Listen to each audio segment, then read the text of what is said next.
Cody Stamann was once ranked the 10th bantamweight in the entire world, well, at least in the UFC. At UFC 228, he was 17-1. The Spartan was on top. He was taking on Aljamain Sterling, and he got caught in what they call a knee bar, but it looked like a Sulev stretch. Yeah, which is a knee bar. Since then, it's been a little bit of a rocky road for the man representing Michigan, and coming up this week at UFC 283, he'll be taking on the Nova União submission specialist, Luan Lacerda. And guys, I know you're going to say it in the comment section. Let's get it out of the way right now. Luan Lacerda, main training partner of Jose Aldo, and we've seen him around the corner. We've seen him around the camp. We've seen Dede Pederneiras talk about Luan Lacerda quite a bit, and this guy is definitely a very special fighter. A little bit surprising that he's getting a UFC debut against Cody Stamann, because if you do have a look at it, it's not necessarily a but why fight, but it's kind of one of those, like if Brian Windhorst was talking about the Utah Jazz, this is kind of one of those fights. Like, I look at Royce this. O'Neal. Well, and I don't take so much stock into Topology rankings all that much, but when you have the number 31 ranked bantamweight taking on the number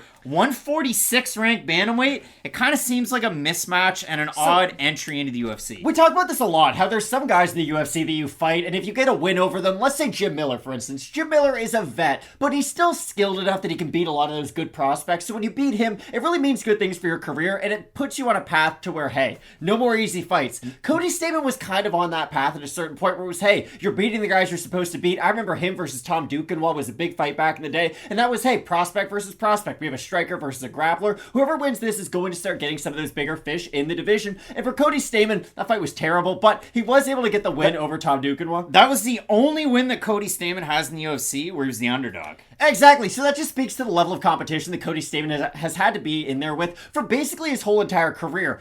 But Stamann's a weird guy, because he has sort of fallen out of that after his 3-fight losing streak, to where, hey, you can't really say no to anybody now. Like, when the UFC gives you an opponent, what do you do? Say no when you're on a 3-fight losing streak? But for Stamann, it's never been an issue with skills. It's really just been his opponents. Like, if you're Cody Stamann, everybody in the world knows what you're good at. You're really good at wrestling. You're pretty good cardio, albeit some of the other guys in the division who can work at a very high rate can outwork a guy like Stamann. But for the most part, he has basic striking to work himself into the clinch, to take guys down, and then rinse and repeat. The problem I have with Lacerda in this matchup is, it's kind of like not being Alex Pereira and trying to fight Israel Adesanya, being like, hey, what if we struck with him?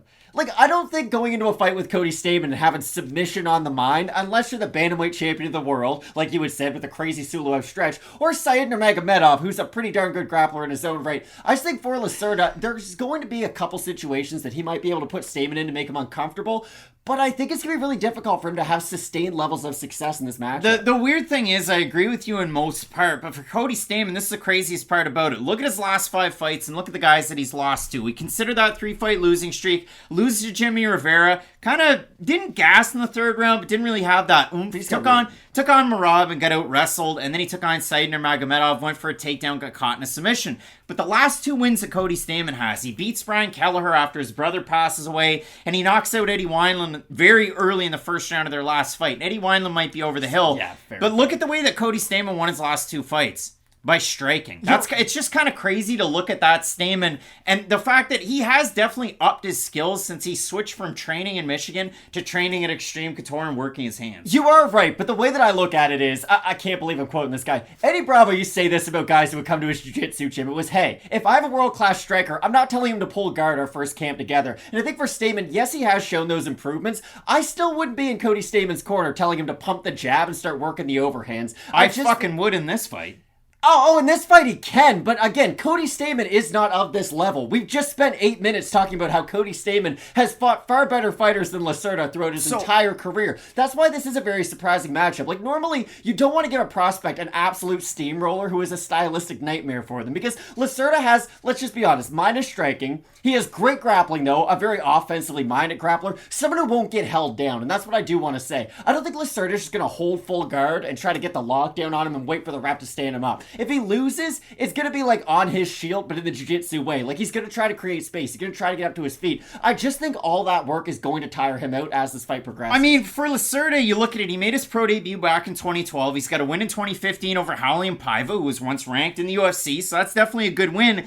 But you go down through it and you look at all of the fights. I mean, he fought Paiva with EFC for some reason. Then he took a stretch off from 2018 to 2020. He gets going on and on and on. Now, this fight was announced back in December 6th. That was announced by Alex Bahunin, Sean Strickland's best friend on Twitter. But if you do look at it, I mean, for Lacerda, it kind of seems like, hey, here you go. Just all of a sudden, he gets to have this fight. And I know he was able to capitalize on the LFA going down to Brazil. He got some of those fights under his belt. But you look at the fights that he's had, and if you like the stretch that I brought up that Stamann had or was subject to against Aljamain Sterling, Luan Lacerda was able to do that in one of his recent fights. And he's really, really slippery when it does come down to his grappling on the mat. So I would think, again, if you're taking on a lockdown grappler in Cody Stamann, Lacerda could definitely have an advantage in the jiu-jitsu. We've seen that from all of his fights combined. But like you said with Lacerda, kind of like Simon Oliveira, I'm surprised that a Nova União fighter is this negative of a striker because he holds his hands completely out, doesn't move his head, and he gets picked apart at distance in a lot of his fights. He does, but this is my whole thing about Stamann if he does decide to stay on the outside and just try to strike his striking.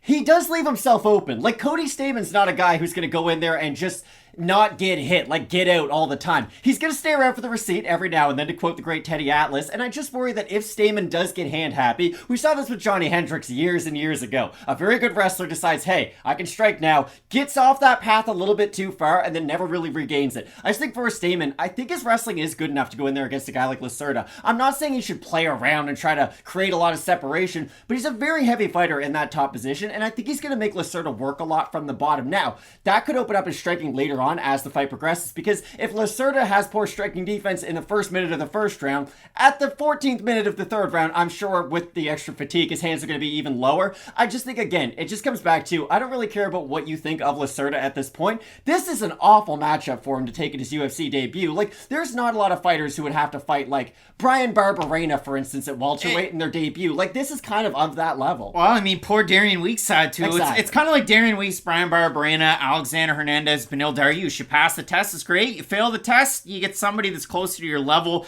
We have a look at the Tapology vote, Matt, in this one. Stamann is a pretty big favorite in the matchup, but when you do consider, I'm going to say over-under. I doubt it's all that close. I'm going to say over-under 85% Stamann. I think it'll be over. I'll say in the 90s. Wow.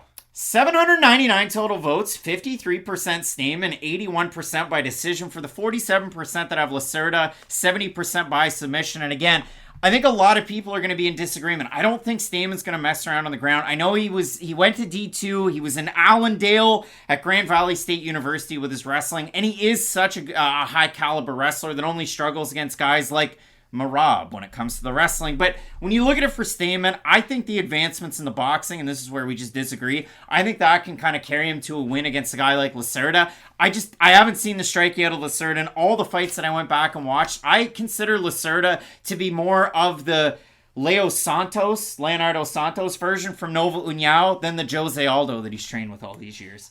Again, yeah, Lacerda could go on and win 6 fights in a row after this. It's just, you're making your debut against a guy who was thought of as like a potential title challenger at one point. And that's genuinely what people thought of when they talked about Cody Stamann. He beat other prospects on his way up, which is what you're supposed to do when you want to be the best of those prospects. Fought ranked fighters, did very well, beat a lot of them, hit the skids and fought 3 really good fighters, I guess 4 of them in his last 6. So for Stamann, I think he's just kind of taking this to stay busy. Like, I do expect Stamann, his next time out, to probably get a much more difficult matchup. So for this one, I do have Cody Stamann. Hopefully Lacerda can at least go out there and make this competitive. That would be nice to see, because we talked about this a lot. The main event that we got last week, and I think I saw you tweet this out too, one of those fights where neither guy's going to gain a lot of stock. Sometimes you have wins where you don't gain a lot of stock. Sometimes you have losses where you do gain a lot of stock. And hopefully for Lacerda, people give Stamann the respect that he deserves, and that Lacerda can make this at least an interesting fight. Interesting fight for sure. The Tapology voters split. Let us know who you have in this matchup. Both of us going with the Spartan. Cody Stamann to get the win. 2 title fights up at the top of this card that you're not going to want to miss. Keep it locked in with Fight Night Picks. We always say, let's get into it.